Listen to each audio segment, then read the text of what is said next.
तनोतु निर्धरामृतरानपेक्षं दिगं निगं साक्षिका परवालं हैरं यम्बुदूतं वरचाजिनिघ्नं विघ्नादिभेदशतधारधुरं no नः। ओम प्रवक्ता आधार पुरुषस्य नाम डॉक्टर कृष्ण नारायण झा, सहायक प्रोफेसर साहित्य, जूठालाल संस्कृत महाविद्यालय, मझौलिया, पश्चिमी चंपारण। शीर्षक वाक्यम स्वरूपमाह। वाक्य का क्या स्वरूप है? निर्धारित पुस्तक का नाम महाकवि विश्वनाथ कृत साहित्य दर्पण प्रथम एवं 2 परिच्छेद, जो कामेश्वर सिंह संस्कृत दरभंगा विश्वविद्यालय के अंतर्गत शास्त्रीय प्रतिष्ठा प्रथम खंड में 30 अंक की निर्धारित की गई है।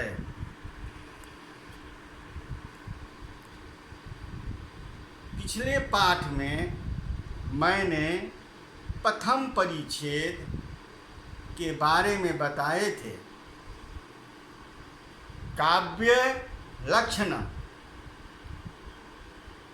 काव्य के बारे में आप लोगों को ज्ञातव कराए थे।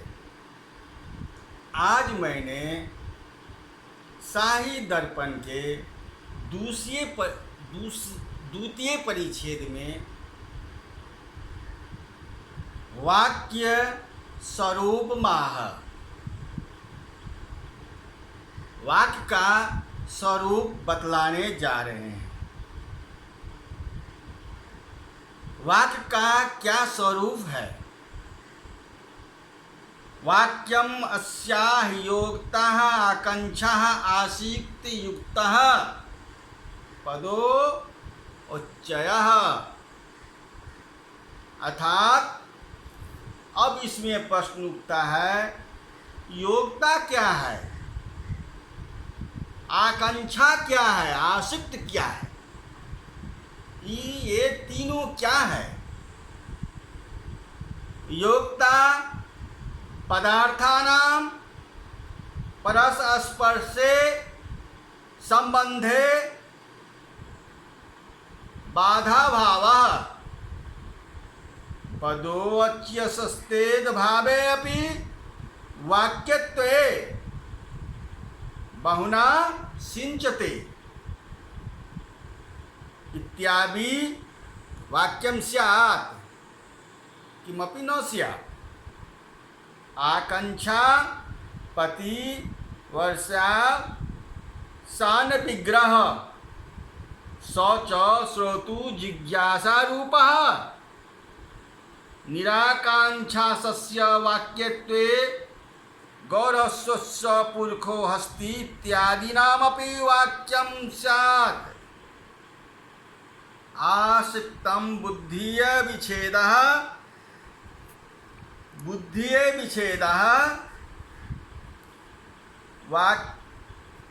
वाक्यत्वे इदानीमुञ्च चैतस्य देवदत्त शब्दस्य दिनान्तारो उच्यते गच्छतीति पदेन संगतिः स्यात्।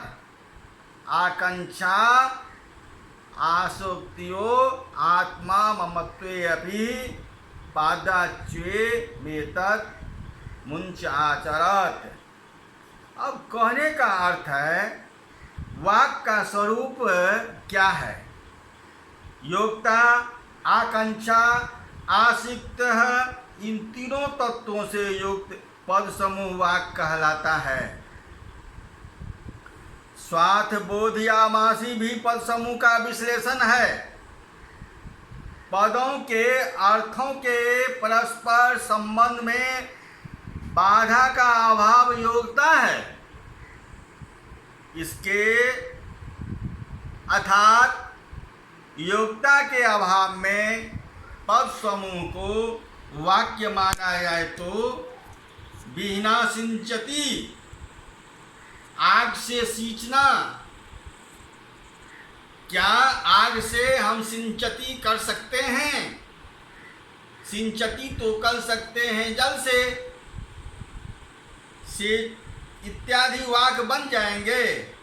नहीं, इस पद समूहों में पदार्थों उत्पत्ति का अन्वय बोधन जनत्वं के इच्छा के विग्रह के अभाव का आकांक्षा एवं पदार्थ की उपस्थिति का काव्य व्यवधान पर आसिक्त हो तो है ही। केवल आग में सेक क्रिया की प्रकरणत्वम रूप योग्यता और सेक के आग से जगन्य रूप योग्यता के न होने से ही वाक्य नहीं होता। पदों के अर्थों की उपस्थिति का अन्वय बोध के जनक के रूप में इच्छा की विग्रह अभाव आकांक्षा है। यह अभाव भी श्रोता की जिज्ञासा के रूप में होता है। आकांक्षा रहित पद समूह को वाक मानने पर गाय, घोड़ा, पुरुष, हाथी इत्यादि पद समूह का भी वाक्यत्व हो जाएगा। इस पद समूह में पदार्थों के परस्पर संबंध में बाधा का अभाव योग्यता एवं पदार्थ की उपस्थिति का व्यवधान न होना यह आसक्त तो है ही। पदों के अर्थों की उपस्थिति में व्यवधान न होना आसक्त है। इस व्यवधान के रहने पर पद समूह को वाक्य माना जाए तो इसे तो देवदत्त शब्द का दूसरे दिन में लक्षण से भी देव भी कहे गए हैं। पद से संगति अर्थात वाक्य व्यवहार के लिए उपयोगी मलिन हो जाएगा। यहाँ आकांक्षा एवं योग्यता का आत्मा के धर्म होने पर भी जो भी आत्मा का धर्म है पद समूह का नहीं एवं विपरीत बुद्धि के अभाव रूप योग्यता की है। पद समूह का धर्म उपचार अर्थात संबंध के जन्म एवं जड़त्व का परस्पर संबंध से माना गया है। बुद्धि के व्यवधान का रूप आसिक्त का भी आत्मवृत्त बनता ही है और अव्यहित रूप से उच्चारित होना आसिक्त माना जाए तो दोनों का पद समूह धर्मम त्वम साक्षात ही बन जाएगा। अब इसका व्याख्या भी आपको पूछ सकता है। व्याख्या हम इसके कैसे लिखेंगे तो थोड़ा ध्यान देने की योग्य है। वाक्यम अस्याः योग्यता आकांक्षा आसिक्त युक्तः पदोवच्यः। अयं कारकाया विश्वनाथ रचित शाही दर्पणे द्वितीय परिच्छेदः उद्धृतो अस्ति। योक्तः आकांक्षः आसिक्त युक्तः योक्तः अर्थाभावः उक्तमेवः परस्पर संबंधः प्रयोजक धर्मत्वं योग्यता इति ही आकांक्षा वाक्य संकेत बोध जननी यदा अव्यहितो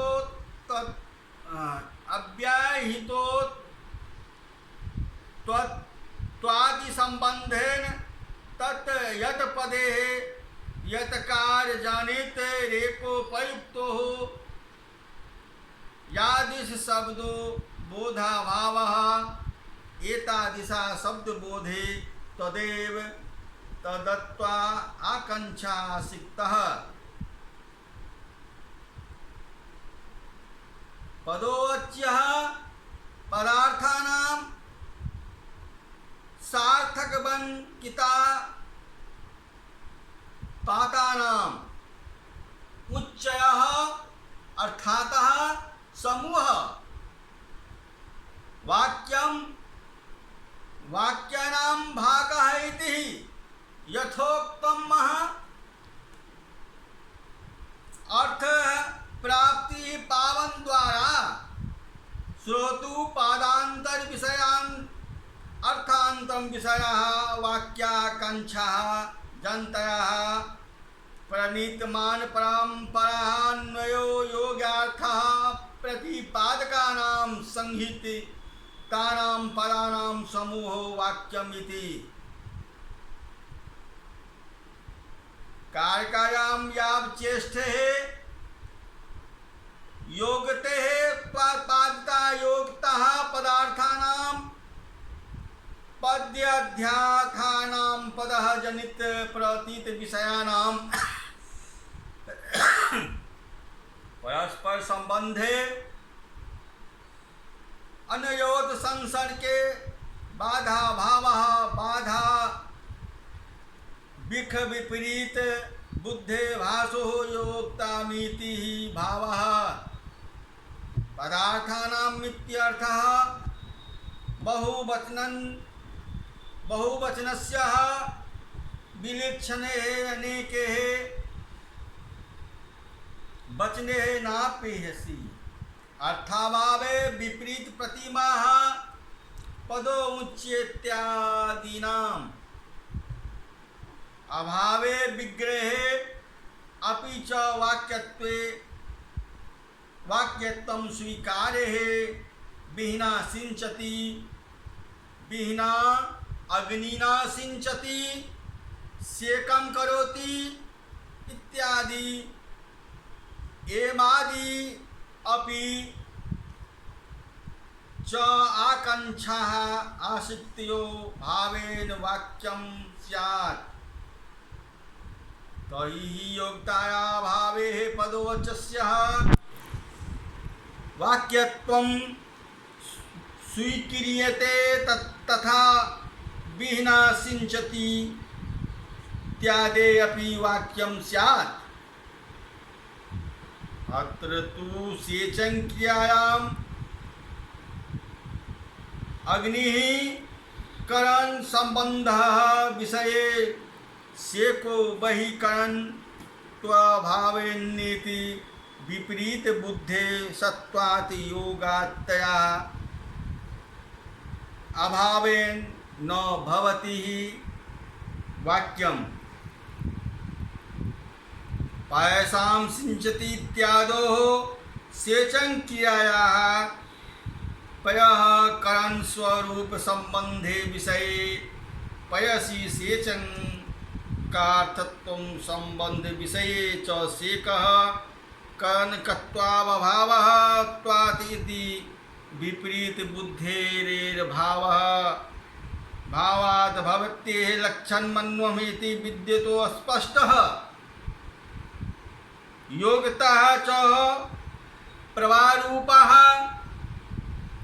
अन्यथा तादृश भ्रमणयुक्तः श्रोतरि सति पयसा सिंचति वाक्यं न स्यादि इत्यादि तथैव आकांक्षा पतिवसान विग्रह पतीयते पदार्थोपस्थिते पैवज्यस्यास भावे बोधकत्वे लक्षणापतिः अस्यादिति याः पैति पैवसानः विग्रह च तु अत्र श्रोतु विषय परिणेतु पयसा सिंचति इत्यादि पयसेति अर्थस्य सिंचतीति पदार्थान्वय बोध प्रवर्तित बोधजनेषु तुच्छः आकांक्षा सन्निदेशस्य व्यावृत्तिमः निराकांक्षास्येति इत्यादीना निराकांक्षास्य आकांक्षा शून्यस्य पदो उच्चस्य वाक्येन वाक्यरूपेण ग्रहेण गो अश्वः पुरुषः हस्तो इत्यादीनाम् इत्येतेषां निराकांक्षापादम् अपि च वाक्यं रूपता स्यात्। पतिवैवसान विग्रह आकांक्षे पतियुक्तः तत्र प्रतिपैवसाने क्वचित् स्वाभाविकं क्वचित् जनितं बोधत्वेन गौरवस्य इत्यादो प्रथमान्तु दोषं स्थापित तानां पदार्थानां भेदानां रिक्त संबंधे बाह्यविरोधो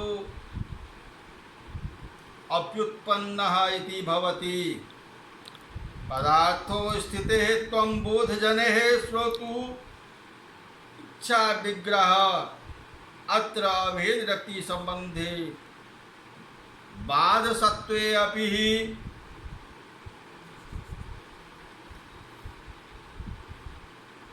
सत्वादि संबंधे बाधा विग्रह रूप योगता सते पदार्थो परित्यक्त बधान रूपा सति अपि सुतिति एवं योगता आसिक्तयोः सत्वे तेन गोप श्रवण अंतर अस्वसर्वेन छाया विग्रह स्वतः सिद्धांत आकांक्षा शून्येन मेतादिशः पदोवचस्य च वाक्यत्वमिति जनथा अत्र नद्यः इति पदार्थोपस्थिते जलमिति पदार्थे नाम्य बोधने सति बोधे इच्छा विग्रहात् इति नान्येन कवचेन इत्यनेन काक्षिणोः कन्याः नृप कक्ष इत्येन संबत्वात् गृहीतत्वे तात्पर्यस्य श्रोतु भावन बोधिक्षाया संवितिः आसिक्तः किमः आसिक्त इत्यादीनाः बुद्धि विच्छेदः बुद्धे पदार्थयोग स्थिते अविच्छेदे अव्यधानम अव्यहित पदार्थानां स्थितः त्यर्थी व्यवधाना काले बहुकाले प्रकृतानुपयोगिता पदार्थो परित्यक्ता च भवति तत्राद्यं मनसि चित्वा अवत्यवता वृत्ति महाबुद्धित्यादीना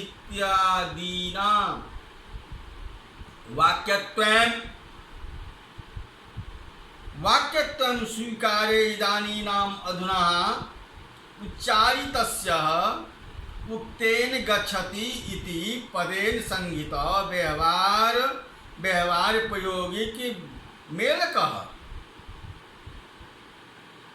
अत्र दिनांतरे अत्यंत व्यवधान दर्शनाय वस्तु प्रहारे दिव्येन बाधेन अपि भवत्येवसानकत्वम्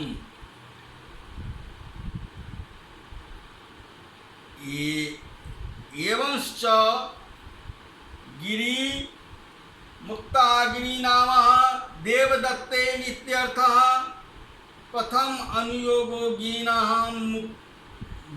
भुक्तिमिति पदार्थ उपस्थिता द्वितीयानुपन्यः अग्निमानेति पदार्थोपस्थितः व्यवधानः तेन अश्वेन ग्रामं गच्छति। ग्राम पदार्थोपस्थित व्यवधाने अपि अश्वपदेन गच्छति इत्येन सिद्धव्यवहारम् एवं च स्वार्थ बोध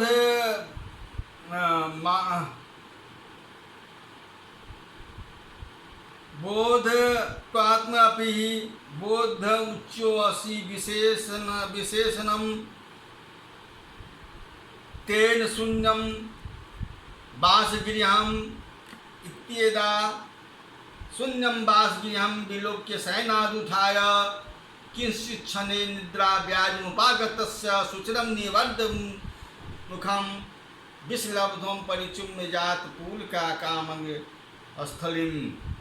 अत्र नायकः इत्यादि गंगावदाहनः वाक्यमिति निमित्तो अस्पष्टम्। ननु बाधा ज्ञान भाव रूपताया योक्ताया जिज्ञासा रूप माया आकांक्षा आत्मवीर्तित्वात् कथम पदो अचस्य तदुक्तम मिथ्याः आह अत्रेत्यादिना। अत्र प्रसंगे अस्मि आकांक्षा योक्तः आत्मधर्मत्वेन आत्मार्थे वित्तत्वे आकांक्षाया जिज्ञासा रूपात्वाद्यो अस्ततया गतः बाधा ज्ञानाभावः रूपत्वम् अपि च पदोच्चः धर्मत्वं पद समूह वित्तत्वम् उपचारात् स्वजनजनकत्वं परस्परं पराबाधा संबंधतात् उपचारो अत्र विषयता संबंधेन वित्ते सा च बाधा विग्रहे प्रयुक्ता नो बाधा ज्ञान तस्य विषये पदोच्ये तद्विशिष्टाः साक्षात् देवीति तत्रापि एक पदार्था अपर पदार्था द्वाभाव रूपयोक्तास्तु पदार्थ धर्मत्वमपि स्वभाव प्रूपस्थाप तत्संबंधे पदोच्य धर्मत्वेन वाक्यं निरूपते महावाक्यम स्थान। अब वाक्यो उच्चो महावाक्यम योक्तः आकांक्षा सुप्त इत्थम वाक्यम निधाविदः। ये दो प्रकार के वाक्य होते हैं, वाच्यो उच्चो महावाक्यम वाक्यों का समूह महावाक्य है। अब महावाक्य किसे कहते हैं? वाक्य और महावाक्य वाक्यों का समूह को महावाक्य कहते हैं। जहाँ वाक्य समूह योक्ता आकांक्षा आश्रित से युक्त ही लेना चाहिए। इस प्रकार वाक्य दो प्रकार का होता है। इस वाक्य का अर्थ वाक्य में महावाक्य के रूप से भी है। अपने अपने अर्थ का बोधन कर समाप्त हुए। वाक्यों का लिंगाभाव गौण प्रधान भाव संबंधित से भी मिलकर एक वाक्यता हो जाती है। उनमें वाक्य जैसे शून्यम वासगृहं विलोक्य शयनादुत्थाय किंचित् क्षणे निद्रा व्याजमुपागतस्य शुचिरं निवर्त पत्तुर्मुखम्। महावाक्य जैसे कहे हैं रामायण महाभारत रघुवंशादि आदि को हम वहाँ महावाक्य कहते हैं। पद समूहों वाक्य है।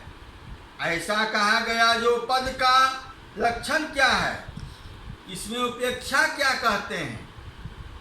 प्रयोग के अनुसार अनुक्ति एक ही अर्थ के बोध कवर्ण का पद कहलाते हैं।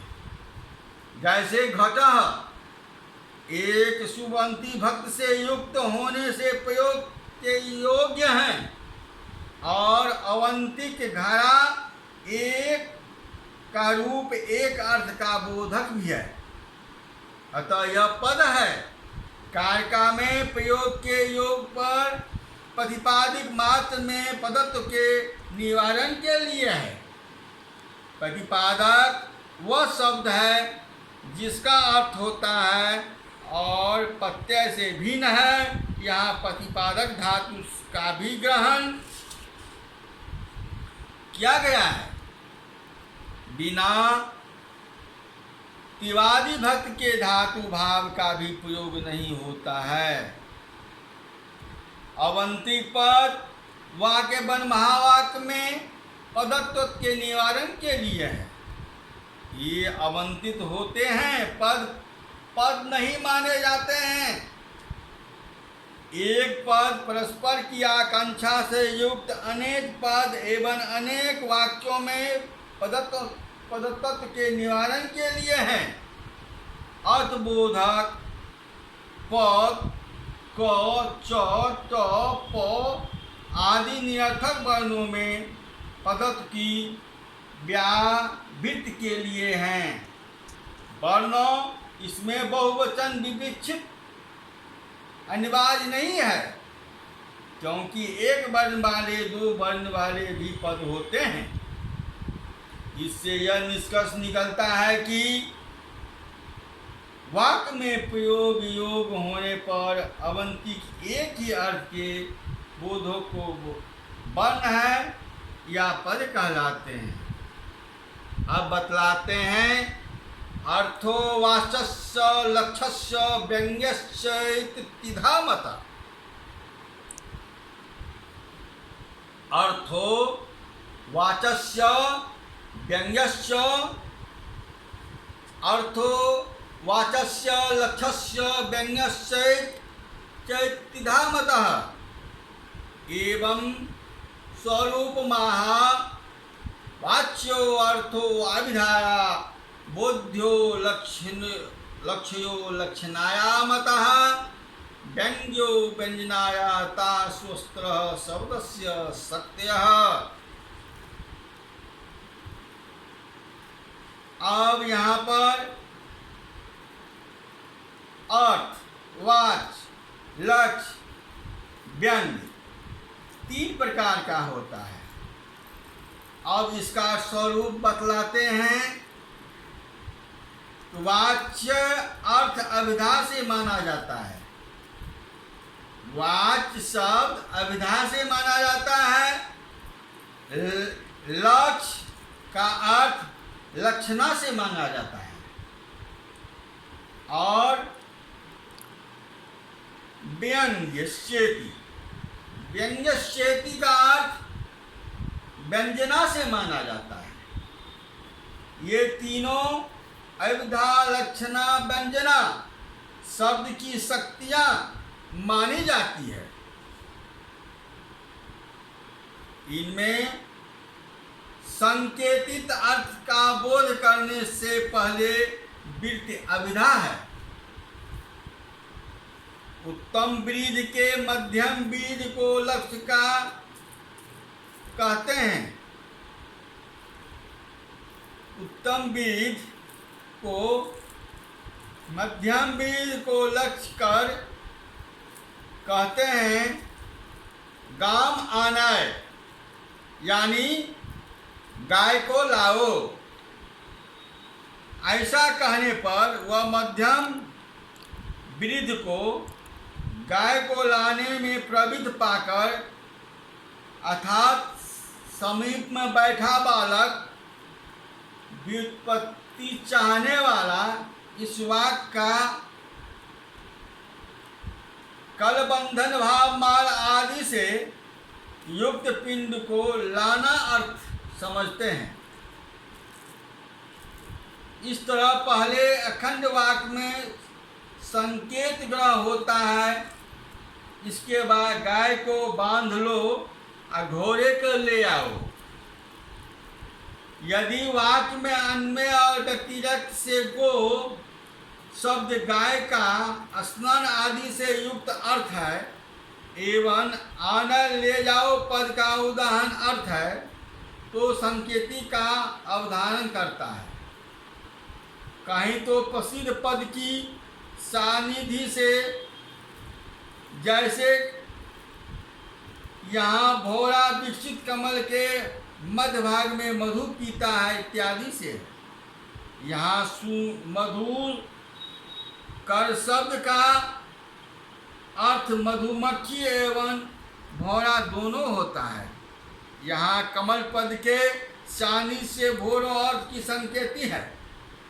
कहीं आपके उपदेश से, जैसे यह अशु शब्द से कहा जाता है इत्यादि में।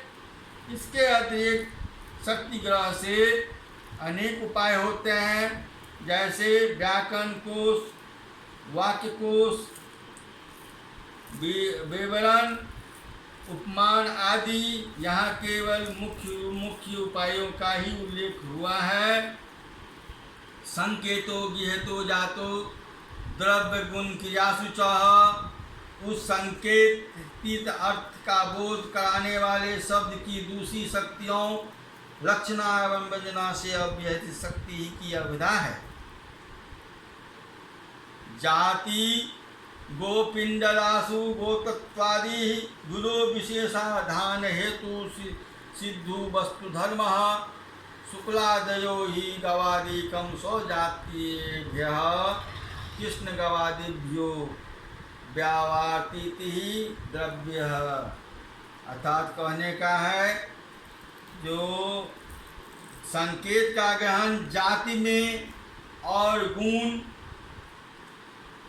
द्रव्य क्रिया में भी होता है। जाति गुण द्रव्य वन क्रिया संकेती अर्थ है। अब हम आगे आपको कल द्वितीय परिच्छेद में लक्षणा के बारे में बताएंगे। मुख्यात बाधे तदुतो यथा अन्यथो अतः पतीयते दुष्टे प्रयोजनाद्वासो लक्षणा परिशक्तिता। इस श्लोक कारिका का अर्थ, व्याख्या, अन्वय कल के पाठ में हम आगे दर्शाएंगे। इति संपूर्णम